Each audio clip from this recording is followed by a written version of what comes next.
Good morning. Myself Dr. Prerna Maheshwari from Government Dunga College, Bikaner. आज मैं मेरे व्याख्यान में सिंधु घाटी सभ्यता के उत्खनन, उसके प्रमुख पुरास्थल और कुछ विशिष्ट भवनों के बारे में बात करने जा रही हूँ। सिंधु घाटी सभ्यता के उत्खनन की बात करें तो सबसे पहले जिस साइट को खोजा गया उसका नाम था हड़प्पा और वर्ष 1921 में यह कार्य दयाराम साहनी द्वारा किया गया। चूंकि सबसे पहला क्षेत्र हड़प्पा था, इसलिए उसके नाम पर इस सभ्यता का नाम हड़प्पा सभ्यता भी रखा गया। 1922 में ही एक और साइट खोजी गई जिसका नाम था मोहनजोदड़ो और उत्खनन करने वाले व्यक्ति का नाम था राखाल दास बनर्जी। वर्तमान में ये दोनों ही साइट्स पाकिस्तान में हैं। चूंकि आरंभिक साइट्स सिंधु नदी की घाटी में प्राप्त हुई, इसलिए इस सभ्यता का नाम सिंधु घाटी सभ्यता भी रखा गया। वर्तमान समय तक जो कुल साइट्स खोजी जा चुकी हैं उनकी संख्या 2780 है। भारत में कुल 1828 साइट्स खोजी गई है और पाकिस्तान में 950 साइट्स मिली हैं। अफगानिस्तान में भी 2 साइट्स प्राप्त हुई है। सिंधु घाटी सभ्यता की अगर हम विस्तार की बात करें तो भारत में उत्तर में मांडा जो कि जम्मू में है और दक्षिण में दैमाबाद जो कि महाराष्ट्र में है, वहां तक इसका विस्तार है। पूर्व की ओर अगर देखें तो आलमगीरपुर जो उत्तर प्रदेश में है, वहां तक इसकी पूर्वी सीमा है और पश्चिम में बलूचिस्तान जो कि वर्तमान में पाकिस्तान में है, वहां सुतकांजे डोर तक इसका विस्तार है।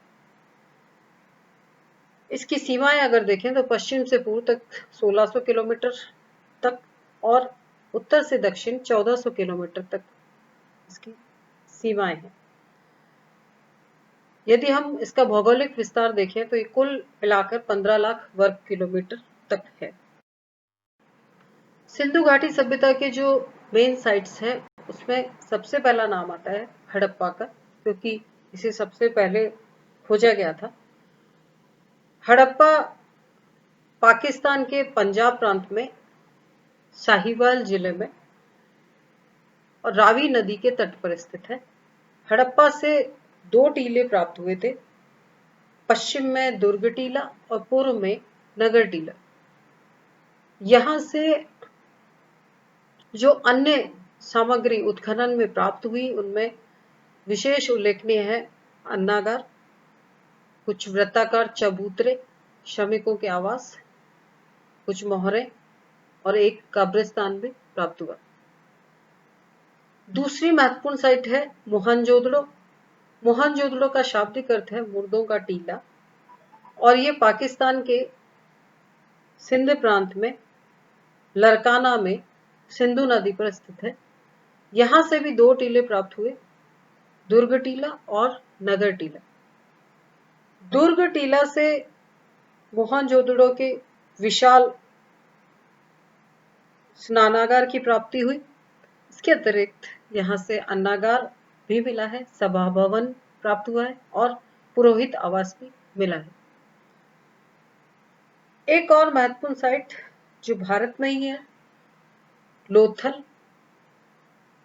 लोथल की पहचान भारत के प्रमुख व्यापारिक केंद्र के रूप में की जाती है। लोथल वर्तमान में गुजरात में अहमदाबाद जिले में भोगवा नदी के तट पर है। इसकी खोज 1954 में SR राव ने की थी। यहां से सबसे महत्वपूर्ण जो स्मारक प्राप्त हुआ है वो विशाल गोदी या डॉकयार्ड है और इसके अतिरिक्त यहाँ से मृतभांड, मोहरे और कुछ बाट भी प्राप्त हुए। सिंधु घाटी सभ्यता की एक और मेन साइट है कालीबंगा, जो कि राजस्थान के हनुमानगढ़ जिले में है और यह साइट घग्गर नदी या इसी का दूसरा नाम सरस्वती नदी के तट पर की साइट खोजी गई और 1951 में इसे अमलानंद घोष के द्वारा खोजा गया। यहां से भी 2 टीले प्राप्त हुए हैं, दुर्ग और नगर। कालीबंगा में प्राक हड़प्पा सभ्यता का जो स्तर मिला है, वहां से जुते हुए खेत का प्रमाण मिलता है।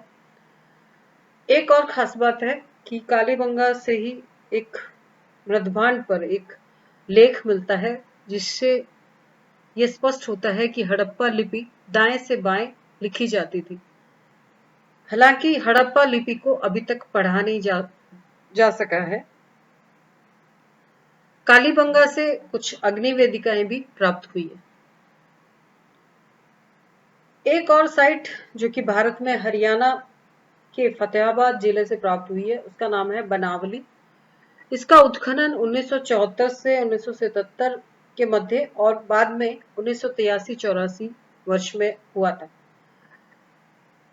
इसका दुर्ग भाग नगर भाग की प्राचीर के भीतर है और यहां से एक अर्धवृत्ताकार ढांचा मिला है जो कि मंदिर जैसा प्रतीत होता है और कुछ अग्नि वेदिकाएं भी प्राप्त हुई है, जिनसे हम सिंधु घाटी सभ्यता के धर्म के बारे में कुछ जानकारी प्राप्त कर सकते हैं। एक और प्रमुख साइट जो भारत में प्राप्त हुई है गुजरात में कच्छ से प्राप्त हुई है, धौलावीर। धौलावीर भारतीय क्षेत्र का सिंधु घाटी सभ्यता का सबसे बड़ा नगर है और इसकी खोज जेपी जोशी ने 1967-68 में की थी। धौलावीर के 3 भाग मिलते हैं, दुर्ग भाग, मध्यम नगर और निचला नगर। मध्यम नगर संभवतः प्रशासनिक अधिकारियों और महत्वपूर्ण नागरिकों के द्वारा आवास के लिए प्रयुक्त किया जाता था। धौलावीर से 10 बड़े अक्षरों में लिखा गया एक अभिलेख पट भी मिला है और जिससे हमें सिंधु लिपि की जानकारी होती है और संभवतः यह विश्व का सबसे पहला सूचना पट भी है। धौलावीर से 16 प्रकार के जलाशय मिले हैं और उनसे हमें वहां की अनूठी जल संग्रहण व्यवस्था की जानकारी मिलती है।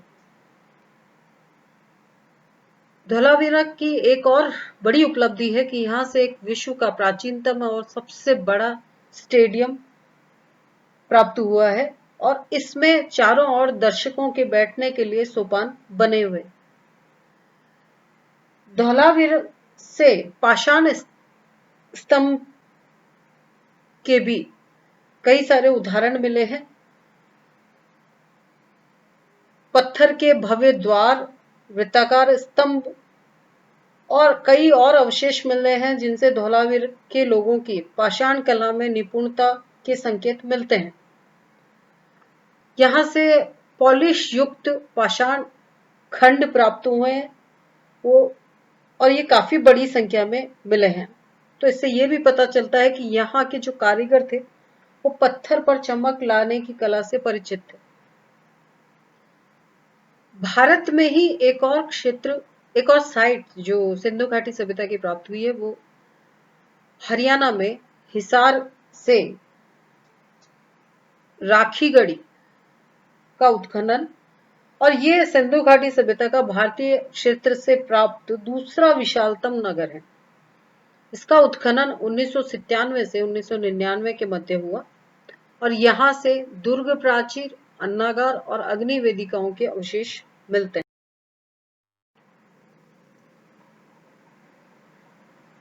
इस प्रकार सिंधु घाटी सभ्यता की जो मेन साइट्स हैं, उनसे हम सिंधु घाटी सभ्यता की कई महत्वपूर्ण बातों की जानकारी ले सकते हैं। मैं कुछ विशिष्ट भवनों के बारे में भी आपको बताना चाहूंगी। इनमें सबसे पहले हम बात करें मोहनजोदड़ो से प्राप्त विशाल स्नानागार। यह विशाल स्नानागार लंबाई में 39 फीट, चौड़ाई इसकी 23 फीट और गहराई 8 फीट है। इसमें दक्षिण और उत्तर की ओर ईंटों की सीढ़ियां बनी हुई है और दीवार के दोनों ओर पक्की ईंटें लगाई हुई है, बीच में कच्ची ईंटों का प्रयोग किया हुआ है। इस स्नानागार के फर्श और दीवारों की जुड़ाई जिप्सम से की गई है और इसकी बाहरी दीवार पर बिटुमिन की 1 इंच मोटी प्लास्टर की गई है। पानी की निकासी के लिए इसके दक्षिण की ओर एक नाली बनी हुई है और स्नानागार में पानी की सप्लाई के लिए एक कुआं भी बना हुआ है और छोटे छोटे 8 स्नान कुंड भी बने हुए हैं। संभवतः इतने विशाल स्नानागार का प्रयोग सिंधु घाटी सभ्यता के लोग धार्मिक उत्सवों या समारोह में करते होंगे। एक और विशाल भवन जो मिला है वो हड़प्पा से है, विशाल अन्नागार।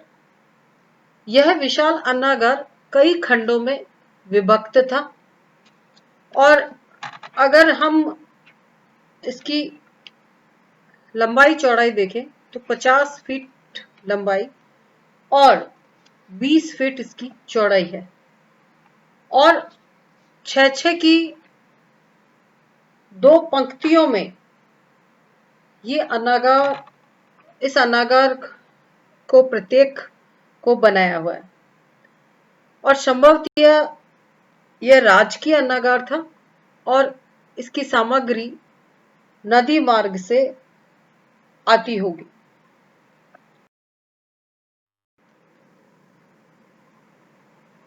इस सभ्यता के विशिष्ट भवनों में लोथल के गोदी या डॉकयार्ड का भी प्रमुख स्थान है। यह पक्की ईंटों से बना हुआ है और इसकी लंबाई 214 मीटर और चौड़ाई 36 मीटर है। इसके एक 12 मीटर चौड़े प्रवेश द्वार के भी अवशेष मिले हैं जिससे जहाजों का आवागमन होता था और जल निकास हेतु एक चौड़ी नाली भी बनी हुई। इसका प्रवेश द्वार लकड़ी का बना हुआ है। यहाँ पर जो ईंटों पर खांचे मिले हैं उससे पता चलता है कि इस दरवाजे को आवश्यकता अनुसार उठाया या गिराया जा सकता था। लोथल का ये डॉकयार्ड वर्तमान में विशाखापत्तनम में बने हुए डॉकयार्ड से भी बड़ा है। धौलावीरा का विशाल स्टेडियम भी विशिष्ट भवनों की श्रेणी में शामिल है और इसकी पूर्व से पश्चिम तक अगर हम देखें, इसकी लंबाई 283 मीटर और उत्तर से दक्षिण है ये 45 से 47.5 या 47.5 मीटर। इसके समारोह स्थल की चौड़ाई 12 मीटर है और समारोह स्थल पर चढ़ने के लिए 3 या 4 सोपानों की सीढ़ी बनी हुई थी। इस प्रकार का स्टेडियम गुजरात में एक और जो नई साइट खोजी गई है, जूनी कुरन, जिसका उत्खनन 2003-4 में हुआ था, वहां से भी इस प्रकार का स्टेडियम मिला है।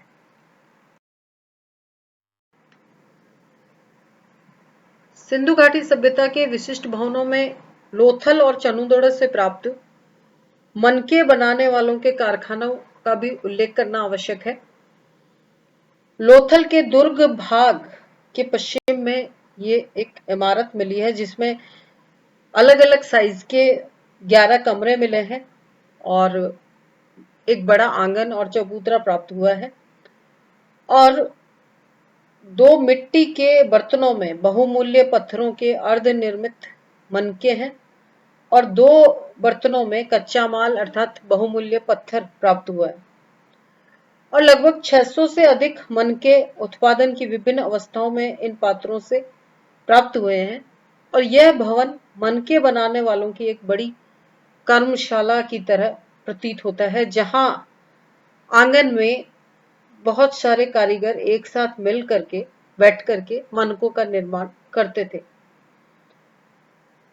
तो इस प्रकार सिंधु घाटी सभ्यता की अभी तक जो मेन साइट्स खोजी गई है और विशिष्ट भवन जो प्राप्त हुए हैं, जो बहुत प्रसिद्ध हैं, उनके बारे में हमने बात की। और अगले व्याख्यान में हम सिंधु घाटी सभ्यता के कुछ और महत्वपूर्ण पक्षों की बात करेंगे।